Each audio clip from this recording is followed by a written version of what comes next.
หมอยสูงค่ะเมื่อในเป็นวันที่3เดือนธันวาคมที่11ปี2025เป็นวันจันทร์ในตอนในเดือนเนาะพี่น้องค่ะมารับถอมด้วยข่าวเหงาแม่วานก็หนึ่งเตอที่หนึ่งค่ะมอบเงินปันเมเล่ง2ล้านวัดว่าไหนอ้อเมื่อวันที่2เดือนธันวาคมที่11ปี2025ในมีข่าวเหงาออกมาว่าพ้องกลางค่ำวันที่1เดือนธันวาคมที่11ปี2025ที่ป่นมานั่นค่ะนะ ดีเฮิรนหลังหนึ่งอันมีไว้อยู่ดีหมู่ที่18เอิงดอนชิมพรีเจอเว้งปางน้ำเปรี้ยวเจดอนฉะเชิงเศร้าไหนคะอ๋อมีก้นลุ่มลาดด้วยถึงก้นเป็นอำนั้นก็ที่ห้องว่าแม่วานดีเฮิรนหลังหนึ่งค่ะเตอที่ที่หนึ่งไหนคะเนาะที่อันออกมาเมื่อวันที่1เดือนธันวาคมที่11ปี2025นั่นเตอ2ไหวลูกกว่านไหนคะอ๋อก้นก่อกำลีในแต่ก็จื้อห้องว่านางสาวลำพรอายุไร47ปีค่ะ เป็นพี่น้องเจ้าลาวไหนคะเอามานั่งมาเฮ็ดการแม่วานมาเฮ็ดการเป็นก้นลุ่มลาดโดยถึงก้นเป็นตีเฮิรนหลังในเนาะอันก้นเป็นนั่นแต่ก็แต่เลยว่าจังเหือเปิ้นนอนไว้อยู่เนอกูเฮ็ดไหนคะเอามานั่งไหนก็ต้วยหลอมลุ่มลาปันไหนค่ะเป็นพี่นางของเจ้าเฮิรนว่าไหนค่ะนางสาวลำพรลัดนี่ว่ามานางเขามาเฮ็ดการตีในเมืองไทยในหึง20ปีจังได้เย้ามาเฮ็ดการตีเฮิรนหลังได้แต่ก็อำไปป้อหึงสังกาหือไหนเนาะ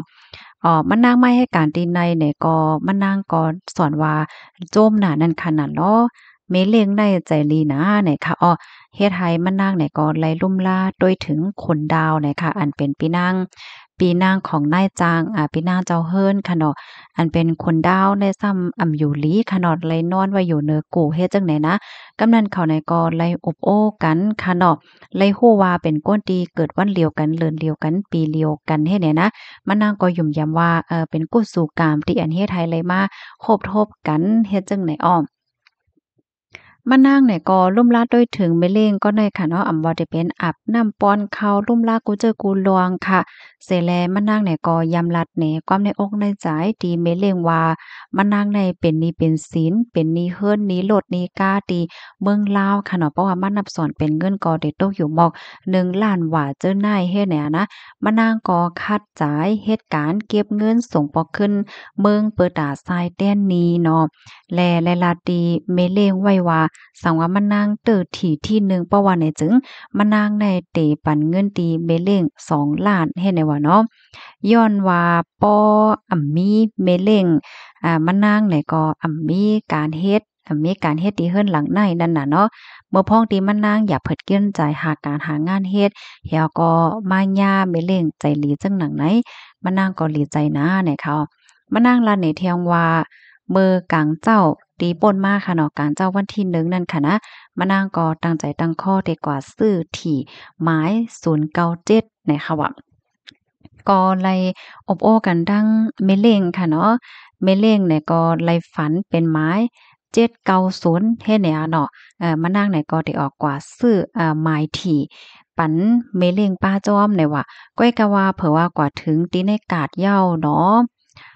ไม้อันว่ามาเจ้านั่นไหนมันมียาวนั่นขนาดมันก้วยเหลือไม้3 4 5 8 9 8งไม้ก็นานก้วยเนาะมันนางเนี่ยก็จังซื้อมาเฮ็ดเนี่ยเพราะว่าซื้อมายาวมันนางก็เอากว่าไว้ดีห้องนอนค่ะอ้อสืบนั่นไหนมันนางไหนก็กว่าเฮ็ดลองมดไสกว่าล่างอันเป็นหอเจ้าดีเฮ็ดเนี่ยเนาะ เพราะว่ามานั่งล่างหอเจ้าตีเจ้าตั้งเหี่ยวหยาหลีงามเหี่ยวมานั่งก็เอาตั้งเต้นหอมเหี่ยวก็มาไตแล้วก็ย้อนสู่ตองค่ะเนาะว่ามานั่งในมีลองตั้งอย่าเพิดเลือดร้อนไหม้ก็เพราะว่าเป็นนี้เป็นขวาเตะมีเฮิรนอยู่ยาวเปิ้นเตมายืดเฮิรนยาวเฮ็ดเนี่ยนะย้อนให้เจ้าเตียเจ้าตั้งจอยแถมปันอีกนึงค่ะแฮ่เนาะย้อนให้หมายตั้งหน้าอันนั้นก็หมายตั้งหลังให้เตอพองคาว่าสังว่าเจ้าไหนเฮ็ดได้นั่นน่ะเนาะ เฮ็ดอันแฮวแลเผอว่าถึงมาโหค่ำค่ะเนาะถึงขิงข้าวที่ออกยาวเมินนั่นในมะนางเนี่ยก็ตึกปอนข้าวเม็ดเล็งอยู่ค่ะและมะนางก็ต้องหมายที่อันซื้อไว้เนาะกำนั้นมะนางก็หยิบโฟนเหี่ยวก็ขึ้นมาโดยก็เลยฮบทบหันว่าโอ้มะนางเตอที่ที่หนึ่งก่อนรุ่นได้แหละมะนางก็ยกเว้นหลีใจโจมซื้อหน้าเฮ็ดเนี่ยเนาะ ว่าเหมานางกว่าเอาเงินเอาตองมาเหย้าไหนก็มอบอาปันเมเล่งเจ้าหนังที่อันไลลัดไว้ค่ะเนาะ2 ล้านเลยค่ะเหี่ยวแลมันนางเนี่ยก็ได้ย้อนขว้างปอกขึ้นเฮิรนตีเมืองลาวเปิดอะได้เอาเงินได้เมื่อ อันทรายนีทรายขวดเหี่ยวก็เฮ็ดกุศลตั้งหลีเฮ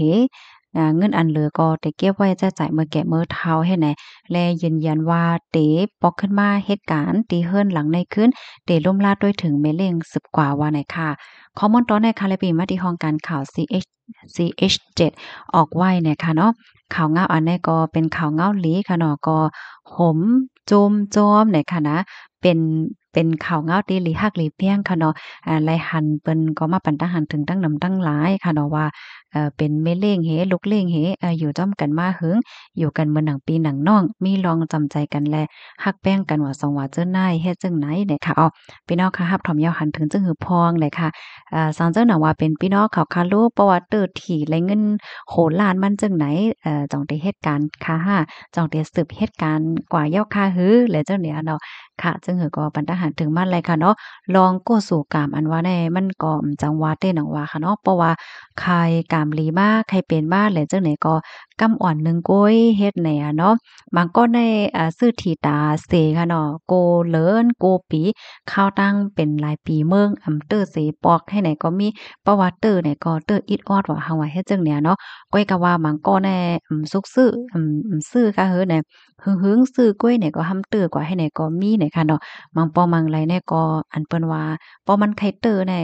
หือมันก็เตอร์อันเปิ้นว่าเนาะค่ะก็ยินหลียินจมกูก็กูโก้นน่ะค่ะอ้อมที่รับถอมปานแห้งค่ะนะในตอนในที่ย้อนอ่อนว่าด้วยขันค่ำอีกหนึ่งค่ะ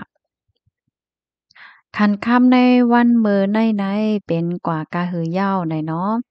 เฮามาด้วยคำแตงอ่อนตั้งค่ะคำแตงสันเจ้าหนังว่าเฮาค่ะมีเสกว่าขายโอคืนมาอยางค่ะนะ1บาทเนี่ยก็ได้เป็น61ปลาย3บาทเนี่ยค่ะเพราะว่าเฮาค่ะก็ซื้อซ้ำเป็นกันอยู่61ปลาย4บาทค่ะเพราะว่าเป็นค่ำหังเคิงเนาะเฮาค่ะมีเสขาย1วันได้ขายเลยอยู่60ปลาย79ค่ะเพราะว่าก็ซื้อซ้ำ62ปลาย2ปากว่าไหนค่ะอ้ออันนี้ก็เป็นคันค่ำแต่เลยว่าคืนมาอินหน้าพี่น้องเฮาอันนี้เป็นกลางในเจ้าค่ะเนาะคันค่ำมื้อกลางในเจ้าในเฮ็ดไหนอ้อป้อละลามาแต่ก็ได้แลกหลายแถวค่ะอยู่เนาะค่ะซึ่งคือก็เฮาค่ะก็สืบไปด้วยกว่าค่ะเนาะยินจมผู้ก็ที่รับถอมปันแห้งค่ะย้อนสู้ปันให้พี่ๆน้องๆเฮาอยู่เลยกินหวานอย่าก็หลอดเพกันกูก็กูก้นค่ะอ้อไม่สูงค่ะ